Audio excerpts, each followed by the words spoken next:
السلام علیکم میرے فرینڈز. قاتل کی تلاش کے پچھلے ایپیسوڈ میں آپ نے سنا کہ فائزہ نے سچ کہا تھا. اس قاتل نے ان تینوں لڑکیوں کو مار ڈالا.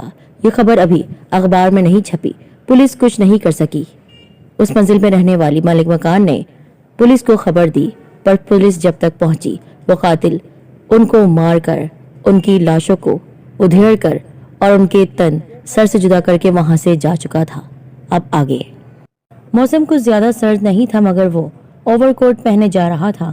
کالر بھی اس نے یوں کھڑا کیا ہوا تھا جیسے گردن کو سردی سے بچانا چاہتا ہو. گو کہ ہوا سرد تھی مگر اتنی بھی نہیں کہ اوور کوٹ پہن لیا جاتا اور کالر کھڑا کر لیا جاتا. گلیوں میں ویرانی تھی ورنہ شاید آتے جاتے لوگ قدرے تعجب سے اس کی طرف ضرور دیکھتے، مگر وہ اس کی شکل نہ دیکھ پاتے کیونکہ اس کے سر پر فلیٹ ہیٹ بھی تھا جس کا چھجا آگے کو جھکا ہوا تھا. اس کا چہرہ تقریباً چھپ کر ہی رہ گیا تھا. کوئی دیکھتا تو شاید یہی سمجھتا کہ وہ کوئی خپتی یا سنکی ہے، یا پھر اسے شوق لاحق ہے کہ وہ انگریزی فلموں کا کوئی کردار نظر آئے، شرلاک ہومز جیسا کوئی سراغ رساں. اس کے دونوں ہاتھ جیبوں میں تھے. ایک جیب میں چاقو موجود تھا اور دوسرے جیب میں ریوالور. اس کا ایک ہاتھ چاقو کے دستے پر تھا اور دوسرا ہاتھ ریوالور کے دستے پر. گو کہ اس کے دونوں ہاتھوں پر دستانے تھے، پھر بھی وہ جیسے ان دونوں ہتھیاروں کا لمس محسوس کر رہا تھا اور ان کی موجودگی اس کے لیے بے پناہ حوصلے کا باعث تھی. ویسے بھی وہ کوئی ڈرپوک آدمی نہیں تھا، انتہائی نڈر اور بے خوف تھا. اچانک اس کی نظر سڑک کے کنارے لگے ایک سائن بورڈ پر پڑی اور وہ ٹھٹک کر رک گیا جیسے اسے اسی کی تلاش تھی. سائن بورڈ پر بڑے خوبصورت اور صاف الفاظ میں لکھا ہوا تھا کوئنز بیوٹی پارلر. نیچے تیر کا نشان بھی بنا ہوا تھا جو ایک ویران سی کوٹھی کے پورشن کی طرف اشارہ کر رہا تھا جس کا گیٹ الگ تھا. گیٹ کھلا ہوا تھا. ڈرائیو وے میں صرف ایک گاڑی نظر آ رہی تھی. وہ شخص تیزی سے مڑا اور گیٹ سے اندر داخل ہو گیا. ڈرائیو وے سے گزر کر وہ برآمدے میں پہنچا. سامنے ہی شیشے کا گہرے رنگ کا ایک دروازہ تھا جس سے اندر کا منظر تو دکھائی نہیں دے رہا تھا مگر اس کے پیچھے چھوٹی سی ایک تختی چمک رہی تھی جس پر ابھرے ہوئے حروف میں اوپن لکھا ہوا تھا. وہ اطمینان سے دروازے کو دھکیل کر اندر پہنچ گیا. اندر کی فضا میں ٹھنڈک کے بجائے ایک زندگی بخش سی حرارت تھی اور ایک ایسی خوشبو رچی ہوئی تھی جو کئی طرح کی خوشبوؤں کا آمیز معلوم ہوتی تھی. پہلا کمرہ ڈرائنگ روم کی طرز پر سجا ہوا تھا. یہ انتظار گاہ تھی. ایک طرف باقاعدہ استقبالیہ کاؤنٹر بھی بنا ہوا تھا جس پر خوبصورت ٹیلی فون وغیرہ رکھا ہوا تھا مگر کاؤنٹر پر کوئی بھی نہیں تھا. وہ آگے بڑھا اور درمیان کے دروازے سے گزر کر دوسرے کمرے میں پہنچ گیا. دروازے پر موتیوں کی جھالریں لٹکی ہوئی تھی جن کے ہلنے سے کمرے میں دھیمی اور مترنم گھنٹیاں بج اٹھی تھیں. اس کمرے میں دیوار کے ساتھ خوبصورت کاؤنٹر، واش بیسن اور لمبے چوڑے آئینے لگے ہوئے تھے. درمیان میں کہیں شیلفز تھیں، کہیں بڑی بڑی لائٹس تھیں. کاؤنٹر پر آرائش اور زیبائش کا ڈھیروں سامان سجا ہوا تھا. دو دیواریں بڑے بڑے خوبصورت رنگا رنگ پوسٹر سے ڈھکی ہوئی تھی. دیوار گیر آئینوں کے سامنے 3 اونچی گدیلی اور خوبصورت ریوالونگ چیئرز موجود تھیں مگر اس وقت ان میں سے صرف ایک پر ایک لڑکی نیم دراز تھی اور دوسری لڑکی اس کے قریب کھڑی اپنے فن کا مظاہرہ کر رہی تھی اور اپنے خوبصورت ہاتھوں کا ہنر آزما رہی تھی. اس وقت بیوٹی پارلر میں ان دونوں کے سوا کوئی موجود نہیں تھا. کرسی پر لیٹی ہوئی لڑکی کے سجنے سنورنے کا عمل تقریباً ختم ہو چکا تھا. وہ یقیناً ایک کم رو یعنی کم خوبصورت لڑکی تھی مگر ان مرمری اور نازک ہاتھوں نے اس کی خامیوں اور اس کے عیبوں پر بڑے خوبصورت اور رنگا رنگ پردے ڈال دیے تھے. اب اس کا شمار بے کشش لڑکیوں میں نہیں بلکہ خوبصورت لڑکیوں میں ہو رہا تھا. میک اپ کی بدولت وہ لڑکی اب مختلف زاویوں سے اس کا جائزہ لے رہی تھی. اس کے خواب شاید اب بھی پورے نہیں ہوئے تھے. وہ سپاٹ نظروں سے آئینے میں اپنا اور بیوٹیشن لڑکی کا جائزہ لے رہی تھی جس کا میک اپ کیا گیا تھا. گھنٹیوں کی خوبصورت آواز پر ان دونوں لڑکیوں نے چونک کر دروازے کی جانب دیکھا جہاں پر ایک اجنبی ان کو دیکھ رہا تھا. اس کے سر پر فلیٹ ہیڈ تھا جو اس کے چہرے پر جھکا ہوا تھا. دونوں لڑکیوں کی آنکھوں میں خوف جھلک رہا تھا تاہم انہوں نے کوئی ایسی حرکت نہیں کی جس سے خوف کا اظہار ہوتا ہو. جی فرمائیے، کوئی کام ہے آپ کو؟ بیوٹیشن لڑکی نے پرسکون لہجے میں پوچھا. اجنبی خاموش رہا. آپ کو کس سے ملنا ہے؟ دیکھیے بیوٹی پارلر اب بند ہونے والا ہے. باقی لڑکیاں بھی جا چکی ہیں. میں بھی اب تک جا چکی ہوتی لیکن ان خاتون کا کچھ کام باقی رہ گیا تھا اس لیے میں رک گئی تھی. اگر آپ کو یہاں کے مالکن سے یا کسی بیوٹیشن لڑکی سے ملنا ہے